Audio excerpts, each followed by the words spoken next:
So we pass definitely to the first session, which will be moderated by Jesse Scott and by Tanya Runge.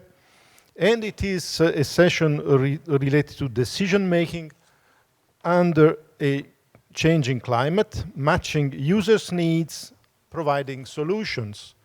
And so we call to the podium the speakers and Paul Simpson from the CDP, Monica Barr from BSF, Carlo Ferrara from Enel, Italy, Hans Schölderman from PricewaterhouseCoopers, and Giovanni Fini from the Bologna municipality, and Cleona Hoy del Rio from the European Enterprise Network. A user-oriented panel that will give us, so please, Tanya and Jesse, to you.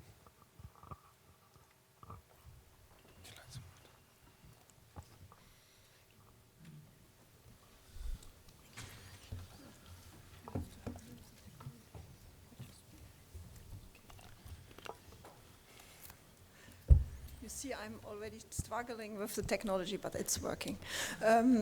Welcome, the panelists. I'm really honored to sit here. It was also a real honor for me to be part of this expert group. I myself, I'm not an expert in climate, and even less when it comes to climate service. But that was really the challenge, I think, also that this group. And sometimes I had the feeling we were, instead of allow the scientists to be on the highway, we have put them on a cobblestone pathway, because we obliged them to stop regularly, asking them, where are you now? What is really, how do you want us to engage if we don't understand? And I'm really impressed also with the final work, and really thanks a lot also for the tough support of the Commission, because I think that document how it is now, it helps also to find a common language. At least it is a start. For us, it was already a long road, and I'm really happy that with the publication of that roadmap also our role is mainly finished.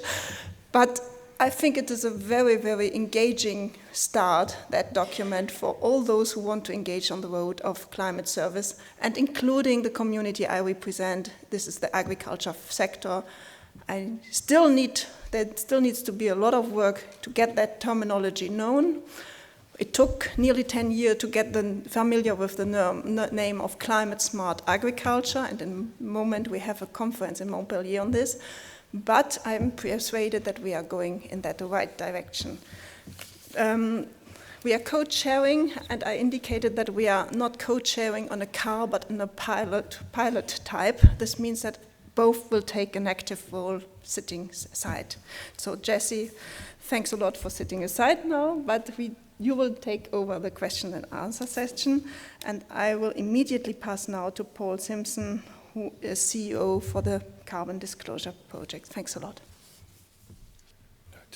Good morning, ladies and gentlemen. Thank you, Tanya. So I'm going to just talk about our work at CDP, formerly called the Carbon Disclosure Project, in processing, collecting climate change information and enabling users, particularly businesses and investors, to demonstrate value and change from that information. Now, I had the pleasure to be here at the event last year on climate services, which was a great event, but I left with two concerns. One is that last year, the focus, the room felt like it was really the supply side only. There was a lot of you and others saying, we have a lot to offer the world, and in my view, there was not enough attention to the user's needs. And I think the roadmap, and it comes out in Roger's presentation very well, has done an excellent job of highlighting that and what needs to be done with users. And the second one is to a question that came from over here. Is climate services just about adaptation and resilience, or is it also about mitigation? And from my perspective, if we want to create a large market, we really want to have both. They're two sides of the same coin. And let's remember, the ultimate objective of climate services is, in the end, to create a safe and stable climate and put ourselves all out of business. Very controversial thing to say, but I think really that's what we want, is a safe and stable climate, not a large market. And if you just focus on adaptation, you may as well say, let's scrap mitigation and grow a very large adaptation market. That doesn't deliver societal value. So I come at this from a perspective very much around what I would call the markets. And our work at CDP, we started in the year 2000 on the basis that there was an information deficit in the capital markets on climate change risk and opportunity. And we interviewed 50 institutional investors in the year 2000, and that was the key finding. They said, there may be climate risk, there may be opportunities, we have no information, and we don't understand what we should do. So as a result of that, we created a global disclosure platform whereby institutional investors ask the companies they invest in for information on climate change. What are the risks and opportunities? What are your greenhouse gas emissions? What's the accounting of those? And what are you as a business doing about your strategy to reduce risk and seize the opportunities? We then expanded this platform a few years ago also into supply chains. So with large multinational companies with big supply chains asking their suppliers. In simple terms, this is what we do. And we were funded, in fact, by the UK government in 2004 and 2005 under their Climate Change Market Development Fund to develop a market in the private sector for climate services. So this chart is a little bit noisy, but it shows the growth in investor interest, institutions, pension funds, banks, insurance companies, asset management in climate change. We started in 2003 with 35 investor institutions, $4.5 trillion of assets under management, and we've now grown a 20-fold increase in investor interest in climate change information to some 822 investors, $95 trillion of assets under management. That's more than a third of the world's invested assets as potential clients for climate services. We have also projects on water and forest, the blue line and the green line, and we can see we started working later on those issues, but also considerable growth there. If we look at companies, and this again is all very global, we have 250 companies disclosing in 2003, and now 5,000 in 2014.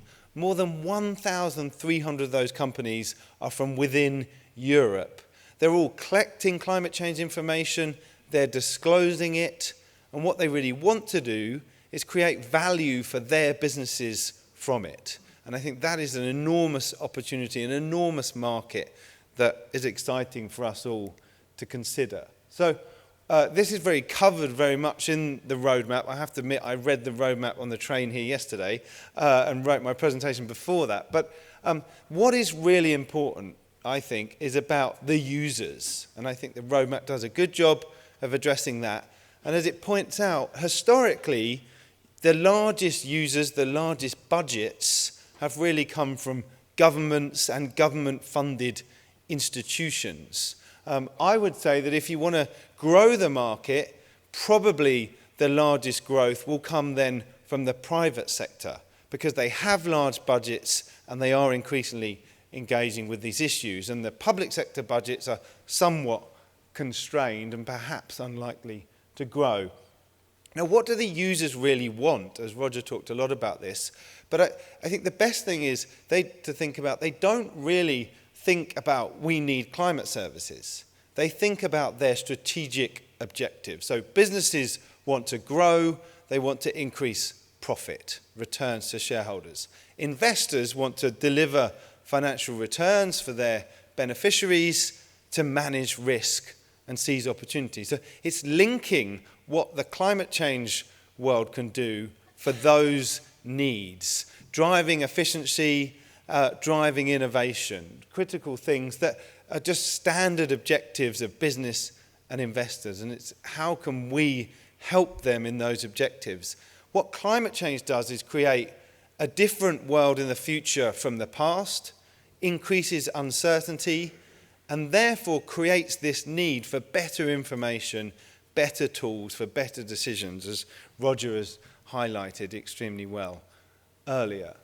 So it comes out in the roadmap, what is the value proposition of climate services? And I think, to be frank, we're doing a bad job at demonstrating that at the moment. The key value in society that we use is economics. It's not necessarily the most important to us as individuals, but it is the way we use value better than any other metric in the whole world: economics, financial value. Now, my colleagues came up with this. Companies who reported through CDP last year have identified savings of $53 million from acting on climate change.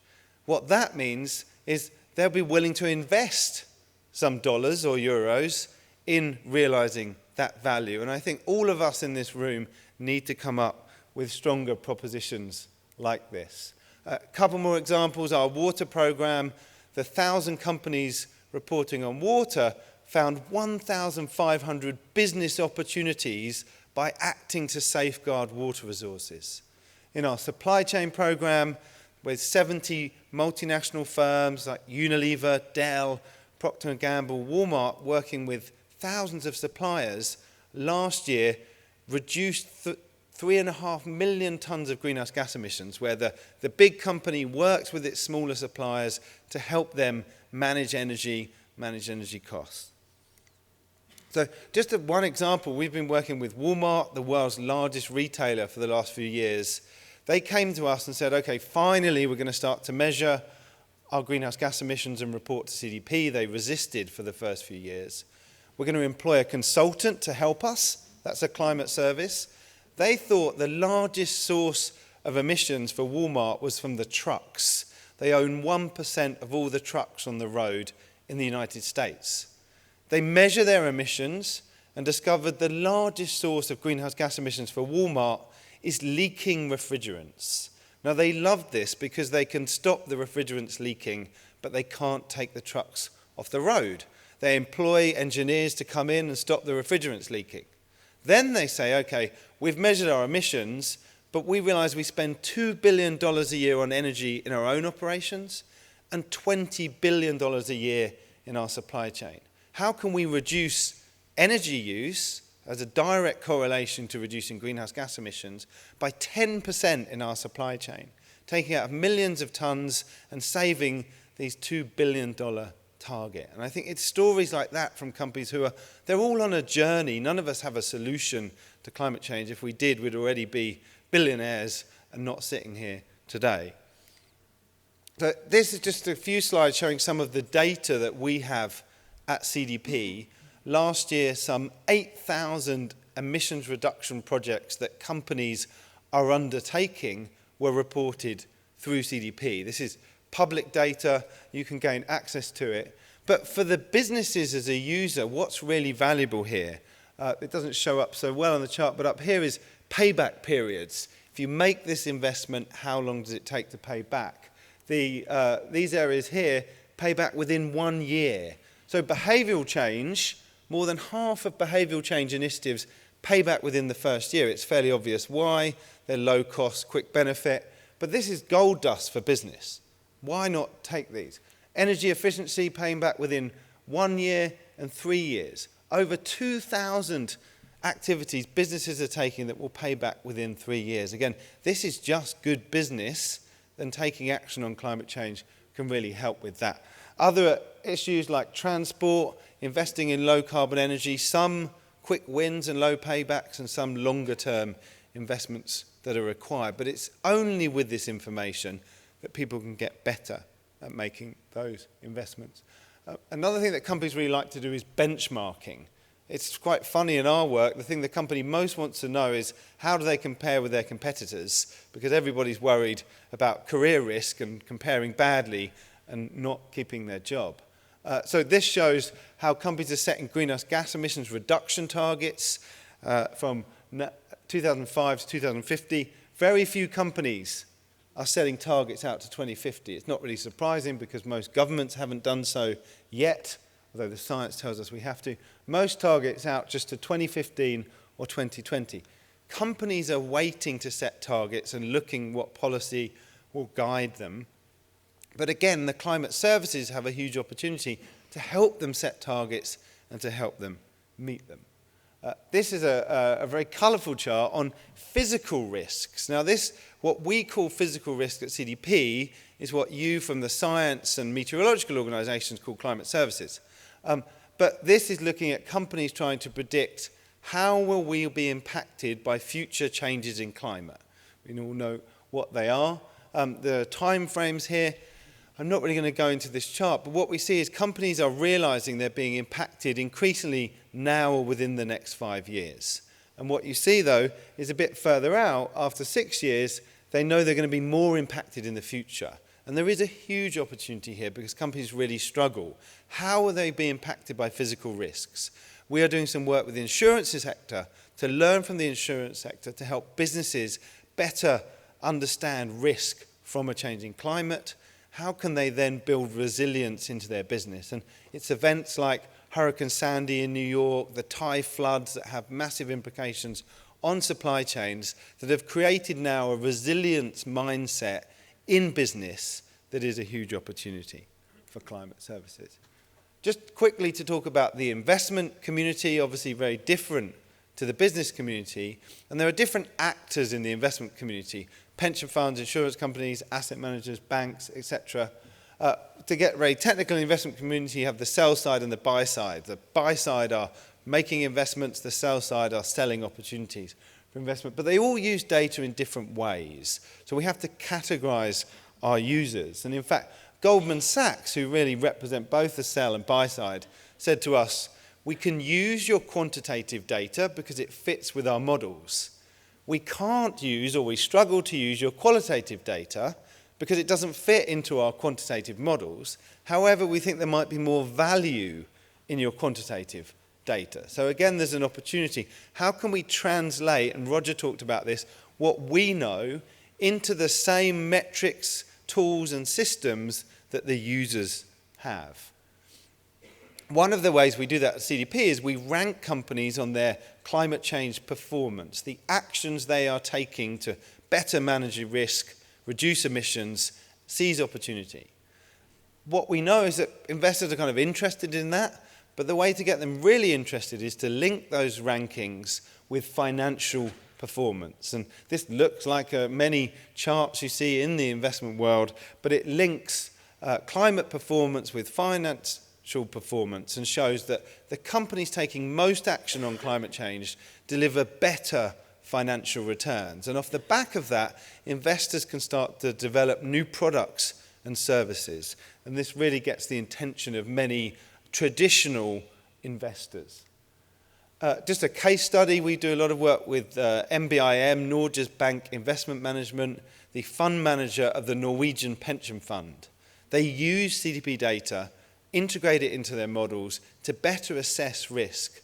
They publish a set of expectations they have from the companies they invest in, and then they use the reporting and the information from CDP to work out, are they really meeting those expectations, or should they engage with company management to improve their performance? And we've seen some good examples in the UK recently, something called the Aiming for A initiative led by an investor of church and local pension funds called CCLA, asking BP and Shell to improve their performance against CDP rankings. The A is the top ranking you can get in climate performance. So there is a big movement in investors now for disclosure, then engagement to improve performance if it's not good enough. And if then that fails, as we see on the example on the right with Emerson Electric, a US electric utility, if the investor fails to improve performance, they can then divest. And there is a big divestment campaign. In fact, NBIM just recently announced it divested from 50 coal companies last year because of climate risk. We also work with cities. I won't say much about this. They're obviously a very different actor. Roger's talked about them. We have 210 cities reporting through CDP. And at the moment, we see they're really very interested on starting out on a learning journey on climate change, as obviously big physical entities are very interested in the the risk and resilience from physical changes in the climate. And they want to really understand best practices and to share experience, to pool that knowledge and to develop investment opportunities. Cities are largely starved of cash. And what they want to do is be able to prove that if they can borrow or raise investment, then that will deliver financial returns and a better climate for their citizens. And we see a lot of interest from that from cities. So just final couple of slides. We're engaged with a few projects on innovation in this area, partly with Climate Kick. We've been looking at how can climate change information become valuable and easy to use by citizens as consumers and investors. How can we, on a daily basis, use climate change information? And how can investors be understood better so that new products and services can be developed, including rankings of investment funds and new products and services for assessing portfolio risk and portfolio greenhouse gas emissions from the investment community. So there are a number of projects. I know many of you are involved, and certainly under Climate Kick and increasingly under Horizon 2020, that are helping to understand and innovate to grow this market for climate services. So just to conclude, I think I've kind of said this already, the absolutely essential, and Roger says it, is focus on users' needs. You know, ask them questions, engage them. We do workshops, we have roundtables with the users, the companies, investors and cities, and we ask them what are their needs, what are their challenges. By listening to those and understanding those, we can then all develop better products and services to meet their needs. I do think that demonstrating the value proposition is absolutely critical. And Roger said this, it's not a value proposition for 2050 because most of these decision makers are not making decisions about 2050. They're making decisions about now, the next year, the next 5 years. Beyond 5 years, business and investors really struggle to make decisions. They're aware there is a world beyond that, but it's not really what's driving their behavior now. Certainly at CDP, we use the phrase, look, we take data, we gather data, we turn it into actionable information. Not just information, but information people can use to make better decisions. And I think for all of us, that's the enormous opportunity there. There is already a large market, and I think the growth potential of this is absolutely enormous in the future, driven by, in part, policy, driven by technological changes, and driven by an increasing better understanding of the risks from climate change, particularly if we don't take action. So I hope that's useful for the conversation today, and thank you very much for your time.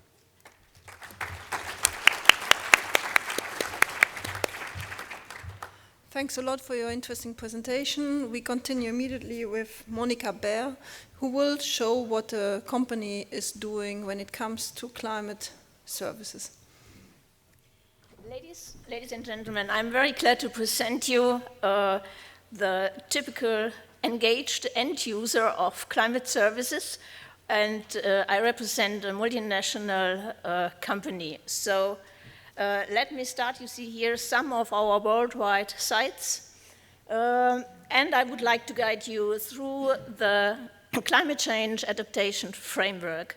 Let me start with risk awareness, and you there already see where we see the use of climate services. So in between risk awareness, risk assessment, and then in risk management. Their climate services, if you can trust in them, are very, very helpful. So let me start with risk awareness. What have we done in our company? So first, after some years, we acknowledged that climate change could be a business risk. But we also see more marketing opportunities resulting from climate change with climate protection products and also with adaptation products. We have, for example, Elastocoast and Elastopave, just some examples. What have we done? To increase risk awareness at our sites worldwide, we have developed questionnaires, and we now see that they are really aware for climate risks, and if like you can see it here, they already have installations to prevent and mitigate impacts they already experience in extreme weather events.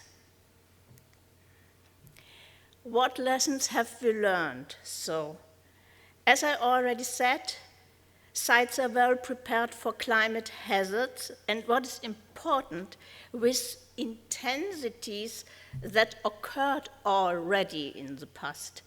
The question is, and there we see a contribution of climate services, the assessment of risks by unprecedented climate hazards in the future. And that is really challenging, because we do not know if the intensities will be stable. And there we really need the support from climate services. So let me come to risk assessment. So when we have identified the potential climate risk areas at our sites worldwide, we can identify adaptation options.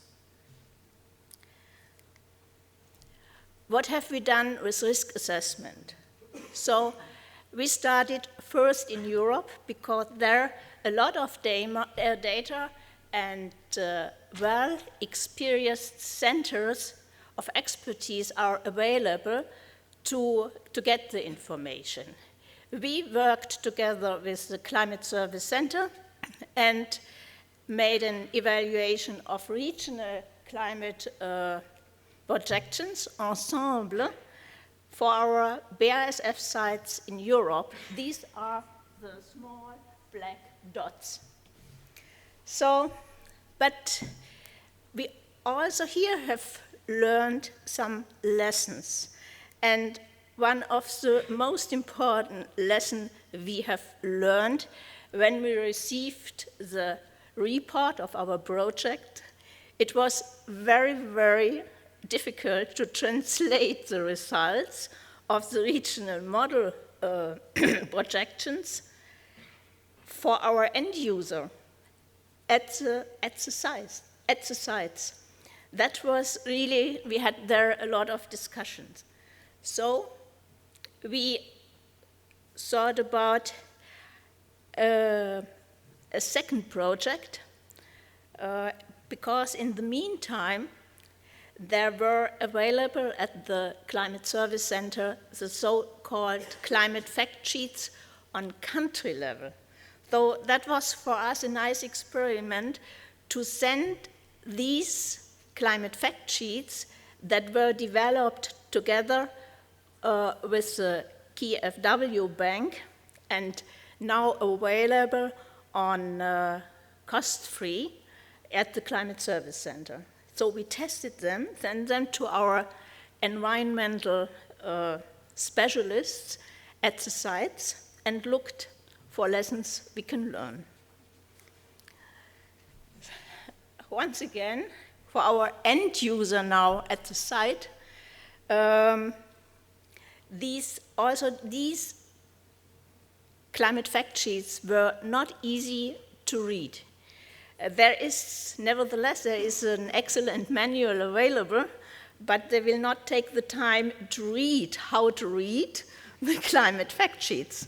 But that is really your dedicated end user you will reach, because there at least should be some decisions made.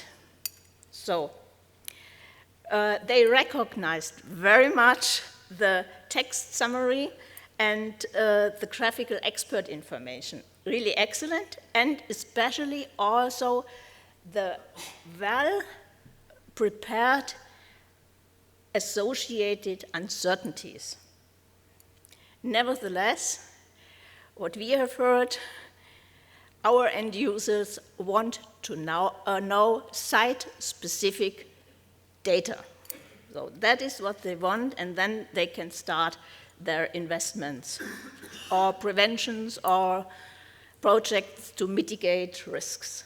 So the information on country level was too coarse, and therefore we started a third project. So we now wanted to develop, together with the Climate Service Center, site characteristic climate fact sheets.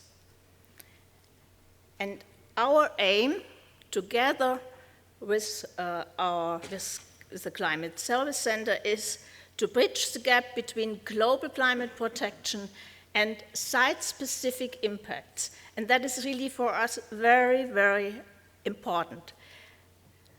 We use the state-of-the-art climate ensemble model simulations, but now together with long-term measurements of climate variables that are available at our sites. So one of our most important and biggest sites is Ludwigshafen.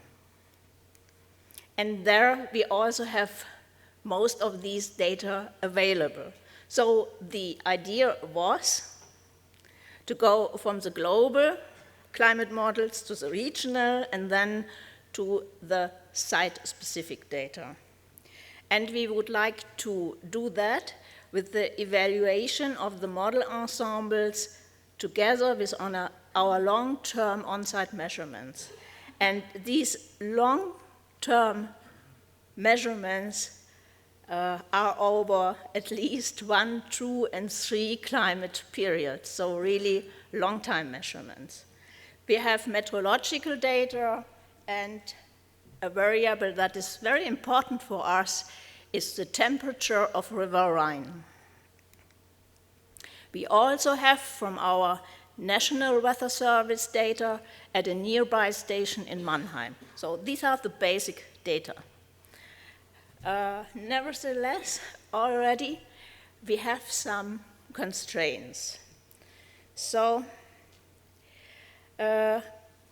even so we use at the moment state-of-the-art models, especially for variables that are very important for water management. We are at the moment, I think, at the limits of currently available regional climate projections. And especially projections of variables like river gauges and river border temperatures. And they are very important for future planning of investments. They are not available in current regional climate model ensembles, or, and that is also important, on subsequent impact models. Though that is at the moment where we are, and hopefully we will receive soon our first pilot site characteristic climate fact sheets and the prototype. And I think that it's the idea also for your roadmap, then to gain experience with the end user at our sites. And there we want to involve our experts on logistics, water management, our plant managers, and so on. And if we have the first site characteristic climate fact sheet for Ludwigshafen, we will start with other ones of our most important Verbund sites of BASF. Nevertheless, according to our experience in the past, we have already studied risk management. We have a low and floodwater information system at site Ludwigshafen, and we there already know flood risk areas for centennial and millennial discharges. So that is where we are, and for further improvement of our risk management for adaptation and also of the assessment, we will really need the support of climate services. Thank you very much.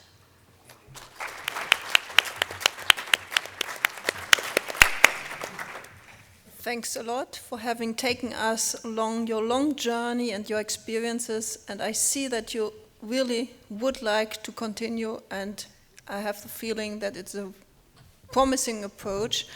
Now we go to the next speaker, Carlo Ferrara, who will give us a short introduction of his priority work. Well, first of all, thanks for inviting me to share with you the view from a perspective, from a particular perspective, because definitely energy sector has been one of the first sectors that have been in touch with the climate regulation, first of all.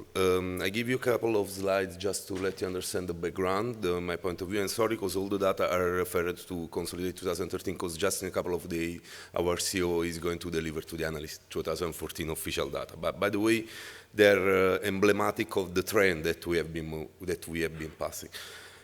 We are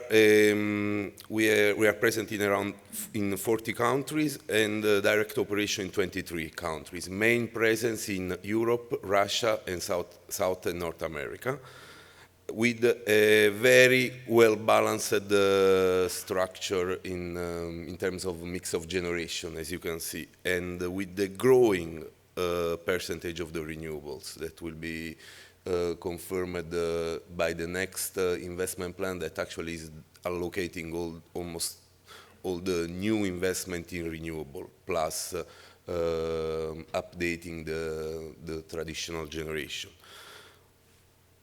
This made possible for us to achieve already in 2013, and even 2014 is in line, already achieve in the last 2 years the target that we established for 2020. And so we are thinking about establishing a new target of reduction of CO2. This is the frame. And most important, probably, with the change of management, has been created an innovation and sustainability unit that report directly to the CEO. This is emblematic. Before, there was a regulatory, innovation, and environment that was reporting to the CEO. But we did an upgrade in our approach to sustainability, moving out the sustainability department from the communication department as normally where it is in companies, and bringing up to the strategical level in order to coordinate strategic planning of the company. I'm giving you this background because it's important to understand for you who will be the potential demand side and who are the guys to speak with on the demand side, because the demand side is not so, it's not just one person, it's not so clear, but in big organizations there are people to engage with, and there are people that are trying to make their certain issue drivers for the strategy of the group. Said this, definitely climate change already had the implication in terms of operative action that we as group we did. We are a sector that is covered by emission trading scheme, therefore we keep a strong presidium on the framework in terms of regulatory framework and regional as well as international carbon markets. We joined the Caring for Climate initiative, so we set an internal carbon price high enough to materially affect our investment choice. We have been able to integrate water stress evaluation into the business development process, and this is an area where I can see a potential cooperation between us. And we also have in place a MAPEC process that is a mapping of environmental compliance, quantifying and assessing environmental risk. And this is where I'm going to devote sometimes later. It's something similar to the efforts that has been done by BASF as well. In this moment, the energy sector is facing a revolution. Definitely, we are moving towards a more decentralized energy model, and I'm sure that the smart infrastructure that we are going to interact with in the next 10, 20 years can be a potential demand for your services, for the climate services as well. as well as the demand-side management. I mean, the role of the prosumers, the consumer will become prosumers, and I'm sure that if climate services will be detailed enough, they can even provide data for the prosumers. In long term, this is something that we have already established with implication for the short, medium term. Having a long-term approach, I have to say that we developed as well an adaptation plan for just for our Iberia operation, but as well as BASF experience, has been quite difficult to translate those information into choices for direct operations, I have to say. And we did a relevant efforts in the last couple of years to build up a long-term scenarios up to 2035 that internalize a lot of climate consideration. But I want to focus on the MAPEC, because MAPEC is a methodology that we have been developed in order to assess at site level all over the world to identify, analyze, and map the potential risks associated with the governance of environmental issues. We are speaking about both operational risk for the site as well as governance risk too. So we check if we structured our governance model robust enough to face the risk that we could face at site level. So we have a typical, we give reference risk for identification and evaluation. We therefore establish a desired control compared to the potential risks that we can be exposed. And we, up to the level of control that we consolidate, that we see in place on the site, we decide if make an improvement or if keep having the same level of control. And this is what is interesting, because this is easy to understand from top management. All those information are, in the end, synthesized in simple scores that can be easily accessed by the top management. Because in a company, there is not just the sustainability department. This is a common effort. We are on the same boat. We need to provide data easy to understand and easy to translate into strategic choice for the top management. The field of application is all our operation all over the world, and we clearly identify certain kind of risks that are related just to certain technologies or certain geographies. I'm not going to in detail too much. It's a typical model of calculation of inherent risk, level of control, and residual risk. This is the area where I would like to insert much more climate data, if available. Right now, we are the main data are regarding water availability and projection of water availability based on historical data of the plants. When we are speaking about hydropower plants, and when we are speaking about cooling, when we are speaking about plants with the needs of water for cooling system, we are speaking about water availability projection.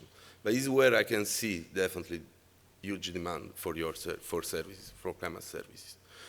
So, what is needed, in my point of view, is needed an upgrade in terms of regional and local scale data. I mean, we don't need just projection, long-term projection. We need even medium-term with much more detailed data. As well as I really appreciate that in the roadmap has been mentioned the integration of physical as well as socioeconomic data and information. Because currently with what we are doing, integrating the environment with the sustainability as strategic issue, the way that the climate implication for socioeconomic variables will be interesting from demand side. Thank you.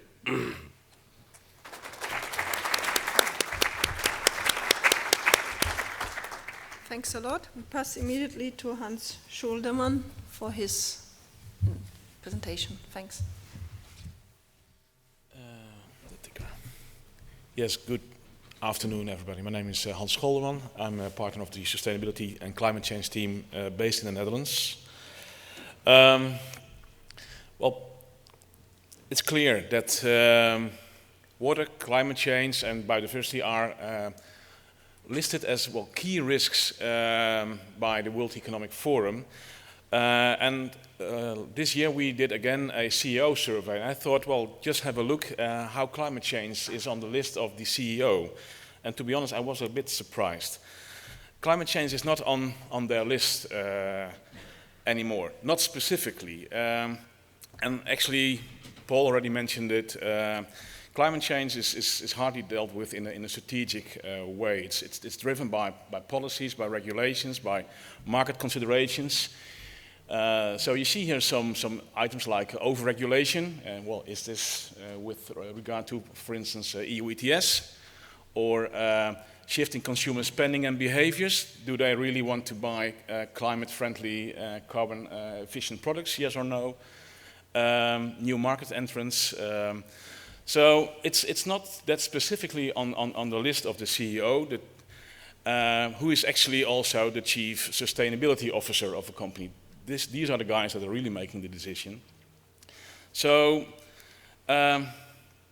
we are a service provider providing sustainability and climate change services. So what's our business anymore? We are not a billionaire, not yet. We're providing services around sustainability and climate change in a certain different areas. Strategy consulting, transformation, performance management, and reporting and assurance. And actually, the business where we make our most revenues with at this stage is with monitoring, reporting, and verification. Not the most sexiest part of climate services, but that's what we do.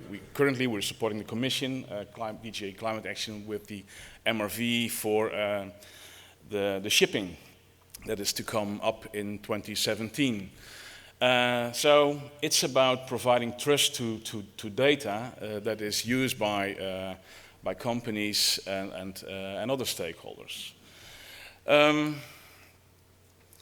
Well, the question was how does the integration of climate and sustainability information adds value to our consulting products? And actually it's and also the previous presenters already mentioned this, it's rather risk-based. It's compliance-driven due to regulation, due to stakeholder requirements, investor demands, as Paul also mentioned, rating competition. It's on risk reduction. BASF and NL already were mentioning this.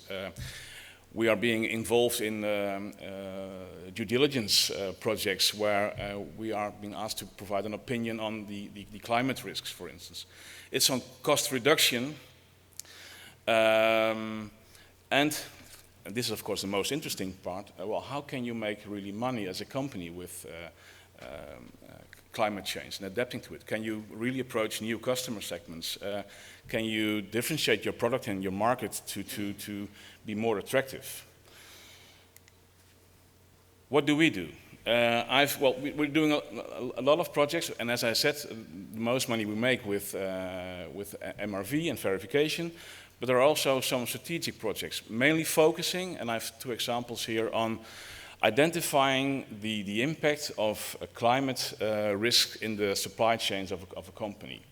This example, I won't go into all the details because there are some other presenters and we are heading for a lunch as well. This is a global dairy company based in the Netherlands, a corporation. I won't mention the name, but some of you will know this company. What they've asked us is to identify what are the imperative climate change risk for our direct and important indirect suppliers who are involved in the production of raw milk. So what we did was we mapped the value chain, we mapped the areas of impact, and based on that we made a thorough assessment of the key risks in their value chain. We used information from some of you that are in this room.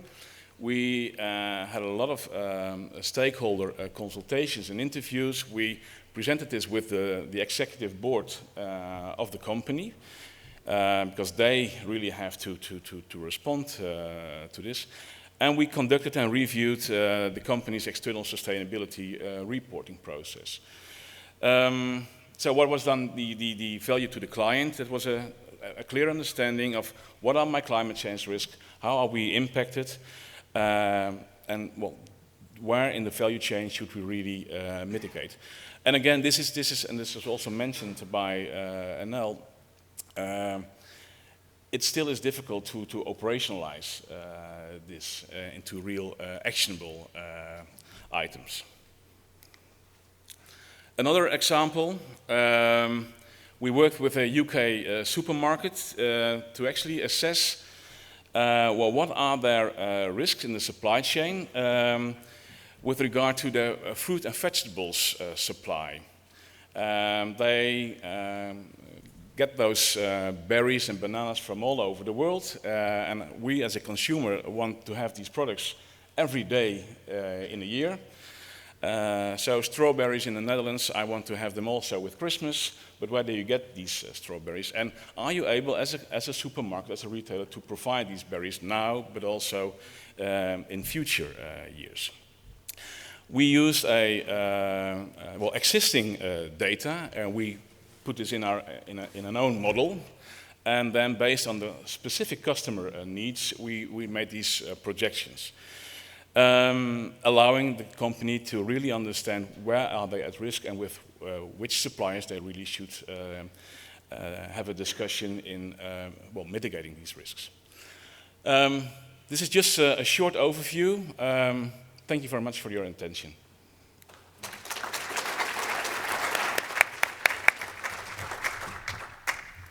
Thanks a lot.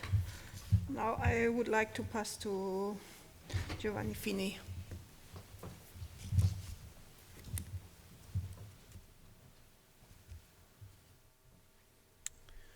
Thank you very much. I'm bringing the experience of a local authority, actually. I'm representing the city of Bologna, which is a medium-sized city of Italy, which has engaged itself into a local planning for adaptation. As you can see, Bologna is in the northern part of Italy, almost 400,000 inhabitants, but within a metropolitan area with almost 1 million inhabitants. It's not that big, but it's in a strategic position because most of railways and streets of Italy passes from Bologna. Our territory, like most of European territories actually, even where it is not urbanized, is completely changed by man. There is nothing natural, so the territory needs a constant maintenance. It does not, we cannot leave our territory to a natural evolution. And climate impact obviously calls for a different way of managing urbanized and non-urbanized, mostly agricultural areas. For this reason, we started a process for the definition of a local climate adaptation plan, and we did it within a European co-funded LIFE project called Blue AP is Italian. And it's very important here to say who are the partners of the project, because every of the partner has a very specific role. Obviously, the municipality is the owner of the plan. But we have even a Kyoto Club, which is in charge for the mostly for the communication part and for the involvement of stakeholders part, which is a very important element for the effectiveness of the plan. Ambiente Italia, which is in charge for the technical definition of the actions and of the plan, and ARPA Emilia-Romagna, which is the regional environmental agency, which is in charge for providing the climate data and for providing the climate scenarios on which we have based our work. Actually, the structure of our work is to define a plan based on a local climate profile, so we needed a well done and structured set of climate data and scenarios, well done and easily to communicate, and we used it for the stakeholders involvement process. After the stakeholders involvement, we defined our strategies and our local adaptation plan, which is now being finalized. We foresee to approve it in May this year. Just a quick glance on the climate analysis. That was really important to define our strategies and to see how much locally climate impacts are important or not. For example, the graph below shows the number of consecutive dry days during summers. And as you can see, this number has increased very much as an average from the 90s. So we are already experiencing very strong impacts of climate change, and obviously ARPA made scenarios for the next decades, so we know that very likely these impacts will increase. Another work we have done is specifically risks map that define where we do expect these impacts to be more strong, and so where to have to concentrate our territorial policies. For example, here you can see the river and the areas where there is a higher risk of flooding and where public services, for example, are located.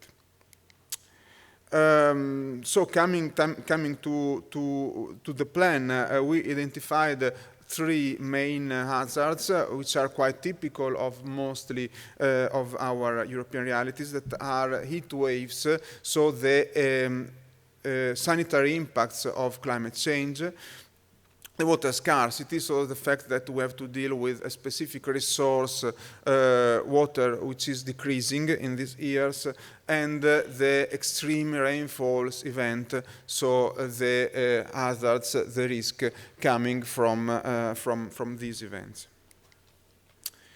Based on this awareness that we were facing these risks, and based on these two documents I mentioned, the local climate profile, so what is the situation and what are the future scenarios, and the strategical document, what should be our strategies, we started a stakeholders engagement process that was based basically on two elements, thematic sessions, just to go into deep on specific themes and to raise awareness, because this is a very important issue, and focus groups just to define actions together with local stakeholders. So this is basically the process for the definition of the plan.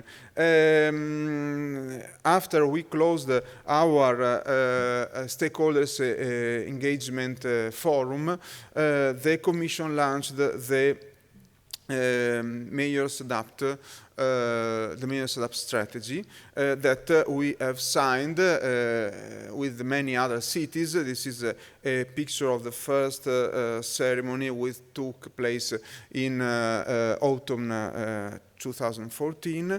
And we signed the Mayors Adapt. The Mayors Adapt requires signing cities to prepare a local strategy and to put it into actions. So there are so many cities now that have formally committed themselves to prepare some documents and some actions about climate change.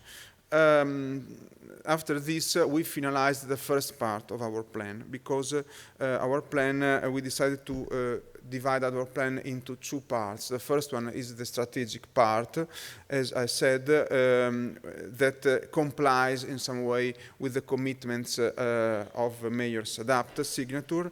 And it's a very good instrument for the discussion and for the presentation of where you want to go. And the second part is the action plan, so the detailed plan that says what actions, with what resources, with what timeline, and with what actors, and so on. And the plan is being completed right now.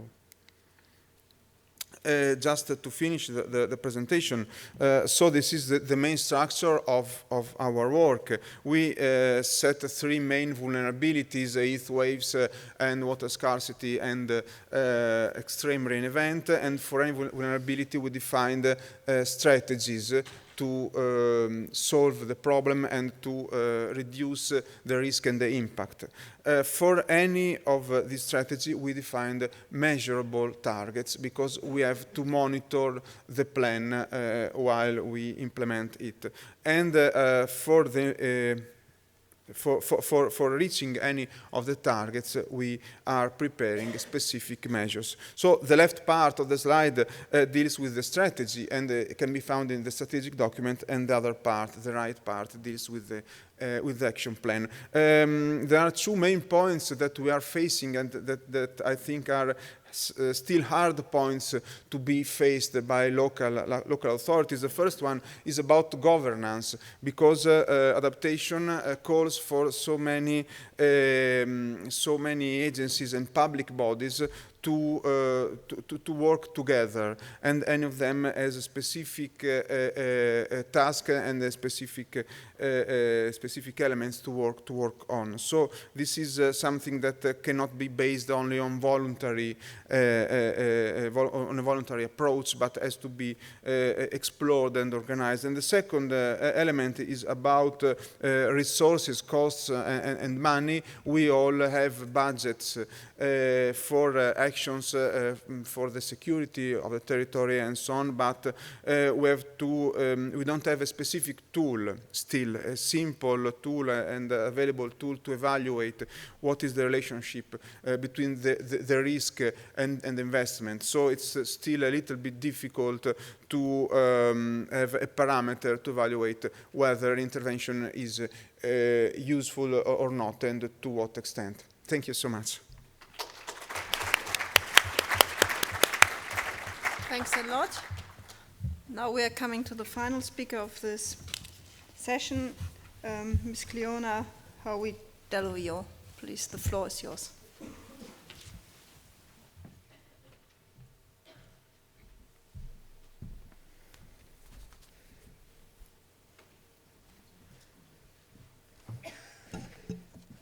Good morning. Thank you for having me here. My name is Cleona Howie. I come from a regional chamber of commerce in northern Spain. I'm here to talk to you about the challenges and opportunities for SMEs and the roles for associations. I work for what's known as the Enterprise Europe Network. I think many of you might know it. 600-member organization that works to enhance business cooperation. I specifically am the chairperson for the environment sector group. What does this mean? It's about 60 specialists that we work together to try and improve environmental performance of SMEs. We don't want to forget about our SMEs in this whole roadmap. What is the goal for SMEs? To shift the narrative of climate change from climate risk to climate opportunity. There's an abundance of SME challenges. We've been hearing all about them this morning. And none the least, simple survival in the aftermath of quite a grave economic crisis. Access to finance. According to the OECD, access to finance continues to be one of the most specific challenges for the creation, survival, and growth of SMEs, especially innovative ones. SMEs are suffering a double negative. They're combining a drastic drop in demand for their goods and services while lenders are tightening credit. Yet, access to finance, structures, and facilities are especially required to allow SMEs and entrepreneurs to respond to the investment needs implied by a transition to a low-carbon economy, and to take advantage of the opportunities provided by innovation. Enhancing venture capital markets is key to entry of new firms, particularly high-growth ones, in the emerging green markets. A paradigm shift in bank culture is needed, one that will see banks commit to increased acceptance of what climate risks are, and most importantly, the possibilities that come from a financial driving force leading us to green growth. Adequate resource dedication. Climate risks, climate services, and climate impacts are still not everyday terms in most SMEs, let alone are these terms utilized for informed decision-making.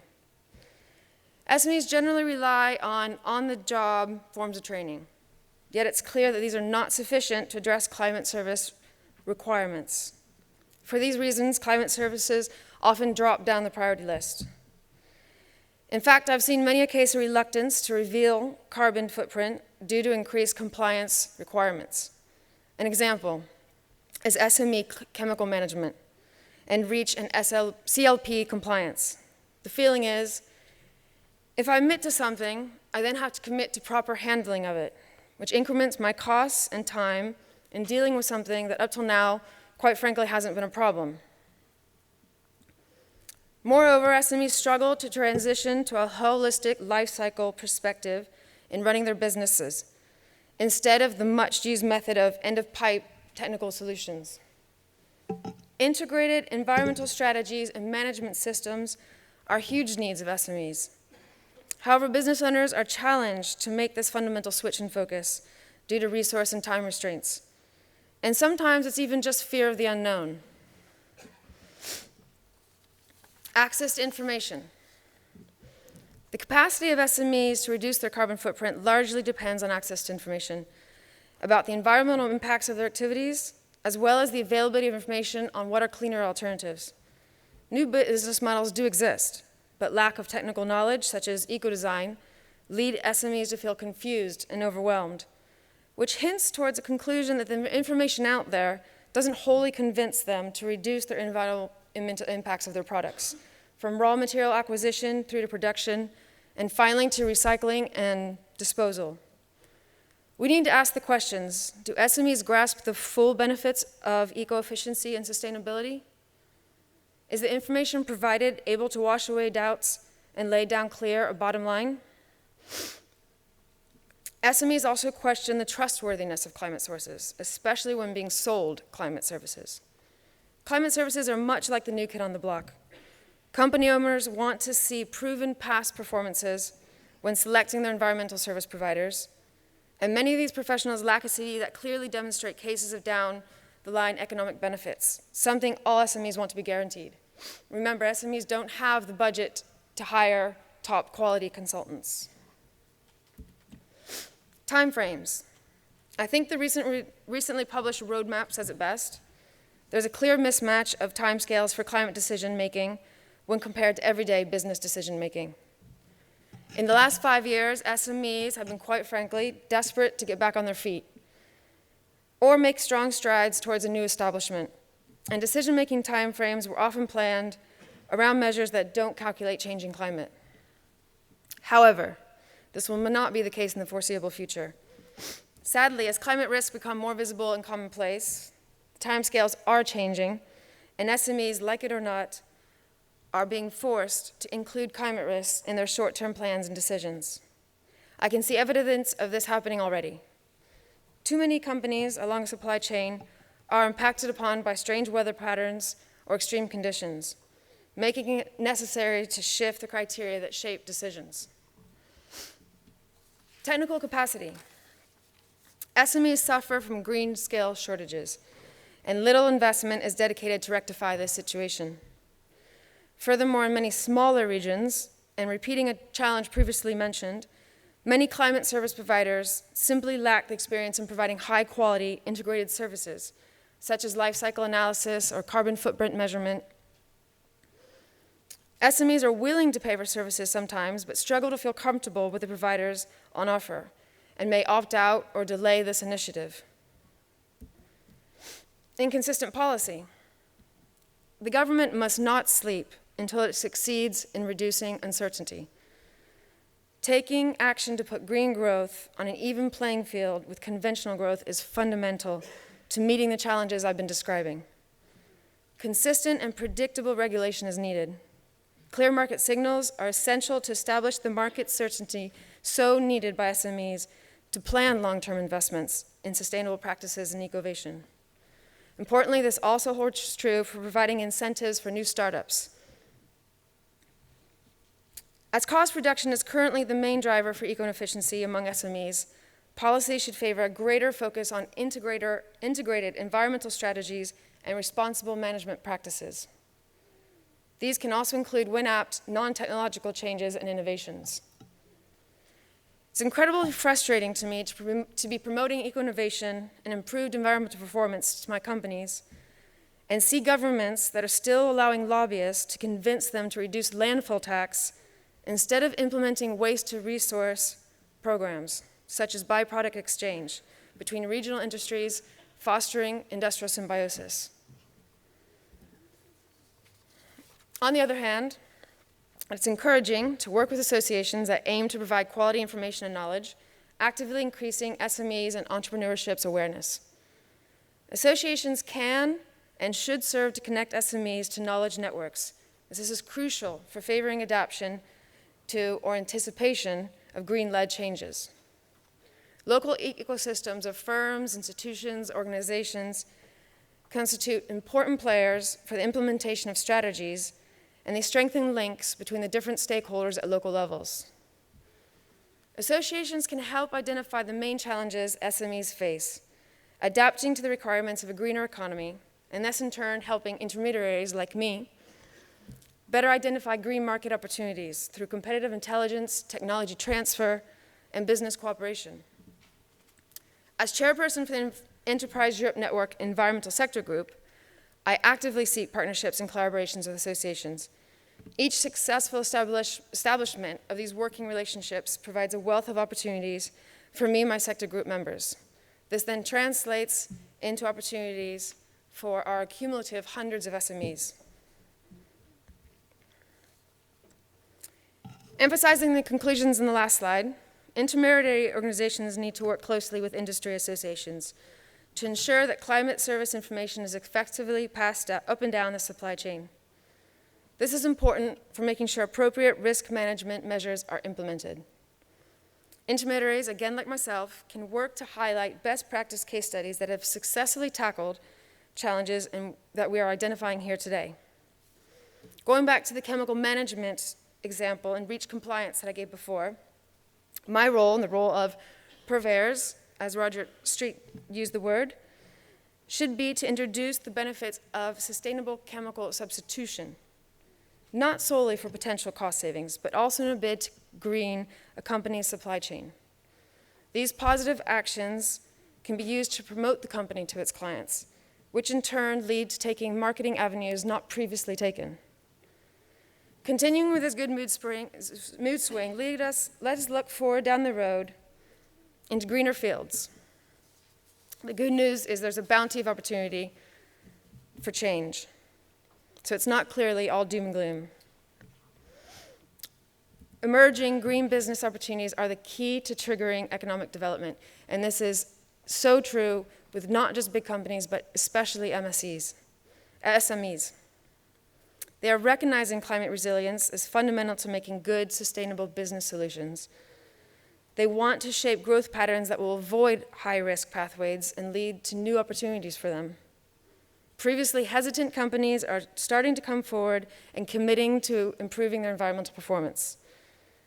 SMEs want to make smart investments. They want to eliminate their vulnerability and ignite low-carbon development. I think this is our job to make this happen. Thank you very much.